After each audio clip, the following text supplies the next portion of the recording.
Praise the lord. ఈరోజు దేవుని వాగ్దానము, నా తల్లిదండ్రులు నన్ను విడిచినను యెహోవా నన్ను చేరదీయును. కీర్తనల గ్రంథము 27వ కీర్తన 10వ వచనము. ప్రియ సహోదరి సహోదరులారా, ఈ లోకంలో తల్లి ప్రేమ కన్నా గొప్పది ఇంకొకటి లేదు కదండి. తల్లికి బిడ్డ అంటే ఎంత ప్రేమ అంటే, ఎన్ని కష్టాలున్నా సరే, ఎన్ని నష్టములు పడైనా తనకున్నటువంటి బిడ్డలను ఆ తల్లి ఎంతో చక్కగా పెంచి పోషించేది కదా. అలాగే ఒక తల్లి ఎన్నో కష్టములను పడి తనకున్నటువంటి ఒక్కగానొక్క కొడుకునంట ఎన్ని కష్టంలు ఎదురైనా చదివించడం ఆపకుండా మంచి చదువులు, పెద్ద చదువులు చదివిస్తుంది.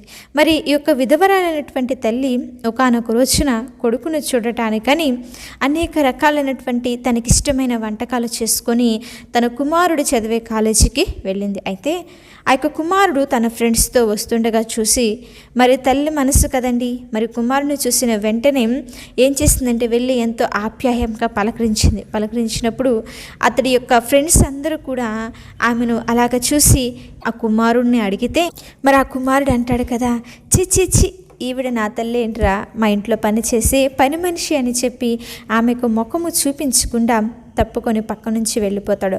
అలాంటి పరిస్థితుల్లో ఆ తల్లి యొక్క హృదయము ఎంత వేదన పడి ఉంటుందో కదా. తన మనసు అంతా కూడా ముక్కలైపోయి నలిగిపోయినటువంటి స్థితిలో ఆ తల్లి మరి ఇంటికి వెళ్ళిపోయి ఆ దిగులుతో, నా కుమారుడేంటి, నేను పని మనిషిలో ఉన్నానా, పని మనిషి అని చెప్పి అంటాడేంటని ఆ దిగులుతోనే ఆమె మంచం పట్టి మరణించింది. మరి తల్లి మరణించిన తర్వాత ఆ కుమారుడు ఇంటికి వచ్చి మరి తల్లి పెట్టెలో ఉన్నటువంటి అన్నీ కూడా వెతుకుచుంటే ఒక అందమైనటువంటి ఫోటో కనిపించిందంట. ఆ ఫోటో ఎవరితో తెలుసుకోవాలని పక్కన ఉన్నటువంటి వ్యక్తిని అడిగితే అంటాడు కదా, ఆ యొక్క ఫోటోలో ఉన్నది మీ అమ్మ. అంటే మరెందుకు మా అమ్మ ఇలా కాలినట్టు అయిపోయింది, మా అమ్మ శరీరం ఎందుకు ఇలా ముడతలు ఇలా కాలిపోయింది, ఎందుకంటే ఒకానొక సమయంలో నువ్వు చిన్న పిల్లవాడిగా ఉన్నప్పుడు, నువ్వు నిద్రపోతున్న సమయంలో మీ అమ్మ మంచి నీళ్ళకి వెళితే మరి మీ అమ్మ వచ్చేసరికి మీ ఇల్లు మంటల్లో కాలిపోతుంటే తన గురించి కూడా ఆలోచించుకోకుండా నిన్ను మంటల్లో నుంచి రక్షించి మీ అమ్మ అలా అందవికారంగా తయారైంది అని చెప్పి ఆ వ్యక్తి కుమారుడికి చెప్తే, అప్పుడు ఆ కుమారుడు తన యొక్క తల్లి ప్రేమనంట తలుచుకొని ఎంతో కుమిలి ఏడ్చాడు. అంత ఏడ్చినా మరి చనిపోయినటువంటి తల్లి మరలా తిరిగి వస్తుందా? ఇంతగా ప్రేమించే తల్లి బిడ్డను మరుస్తుందా? మరవదు కదా. అలాగే వాక్యం కూడా సెలవిస్తుంది, ఒకవేళ వారైనా మరుస్తారేమో, నీ తల్లి నీ తండ్రి నిన్ను విడిస్తారేమో, నేను మాత్రము నిన్ను విడువను, నేను మాత్రము నిన్ను మరువను అని ఆయన మాట్లాడుచున్నాడు. స్త్రీ తన గర్భంలో పుట్టిన బిడ్డను కరుణింపకుండా తన చంటి పిల్లను మరచున వారైనా మరచుదురు కానీ నేను మరువను అని చెప్పి యెషయా గ్రంథము 49వ అధ్యాయము 15వ వచనంలో భక్తుడు రాస్తున్నాడు. నిజమే, ఈనాడు నీ జీవితంలో నా అన్నవారు నిన్ను మరిచిపోవచ్చు.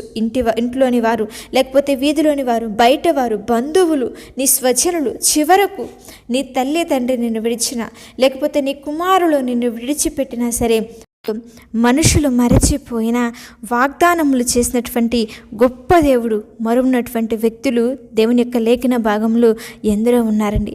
వారిలో యోసేపు గారి గురించి మనందరికీ కూడా బాగా తెలుసు. అందరూ కూడా అమ్మివేసిన ఎవరూ లేకపోయినా సరే, మరి ఆ యొక్క ప్రాంతంలో ఆ ఐగుప్తు దేశంలో బానిసగా ఉన్నా సరే దేవుడు మాత్రం యోసేపును మరచిపోలేదు. పోతీఫరు భార్య యోసేపును పాపమునకు ప్రేరేపించినప్పుడు యోసేపు ఒప్పుకోలేదని మరి యోసేపు మీద ఎన్నో నిందలు మోపి తన భర్తతో చెప్పి చెరసాలలో వేయించింది. అయినా సరే ఆ స్థితిలో కూడా యోసేపును ఆ దేవాతి దేవుడు మరచిపోలేదు. పానదాయకుల అధిపతి మరిచిపోయిన ఈసారి ఆ రాజైనటువంటి ఫరోకే కలను పంపించి యోసేపును చెరసాలలో నుండి బయటకు తీసుకువచ్చి ఉన్నతమైనటువంటి స్థానంను, రాజు తర్వాత ఆ యొక్క 2వ రాజుగా మరి యోసేపును దేవాతి దేవుడు అభిషేకించాడు. ఎంత గొప్ప ప్రేమ కదా. మనుష్యులు నిన్ను విడిచిపెట్టిన ఆ మహోన్నతుడైన దేవుడు నీ పట్ల అద్భుతమైనటువంటి కార్యములు చేసి నేను నిన్ను ఎన్నడూ విడువను అని చెప్పి మాట ఇస్తుండగా, నీకు ఎదురైనటువంటి పరిస్థితులను బట్టి భయపడకుండా, దిగులు చెందకుండా, జడియకుండా దేవుని యొక్క ప్రేమను తెలుసుకొని నిన్ను అందరూ విడిచిపెట్టినా, అందరూ త్రోసివేసినా ఆయన నిన్ను విడవలేదు, ఆయన నిన్ను మరువడు అన్నటువంటి విషయాన్ని జ్ఞాపకము చేసుకొని దేవుని సన్నిధిలో ధైర్యంగా ఉందాము. చిన్న ప్రార్థన చేసుకుందాం.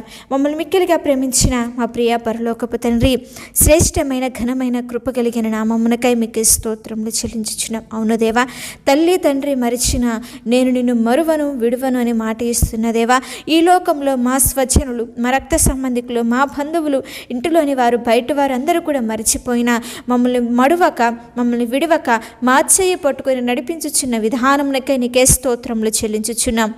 ఎంతమంది బిడ్డలైతే వాక్యమును వింటున్నారో వారందరి ఎడల మీ ఉన్నతమైన కార్యములను, ఘనమైన కార్యములను జరిగించి కృప చూపించమని ప్రార్థించుచున్నాం. నీ సన్నిధిలో బలమైన యోధులుగా, బలమైనటువంటి వ్యక్తులుగా మీరు లేవనెత్తమని వేడుకొనిచున్నామయ్యా. మీ యొక్క వాక్యము ద్వారా ధైర్యపరిచి కృప చూపించి మమ్మల్ని మరువను అని చెప్పి మాట ఇస్తున్నదేవా, నీ యొక్క వాగ్దాన ప్రకారముగా మేము జీవించుటకు నా తండ్రి, మీ మార్గంలో నడుచుటకు నీ కృపను ప్రతి ఒక్క బిడ్డకి అనుగ్రహించి మేలులతో నింపి సమాధానమును దయచేయమని యేసు శక్తి కలిగిన నామంలో అడిగి వేడుకొని ప్రార్థించుచున్నాము తండ్రి.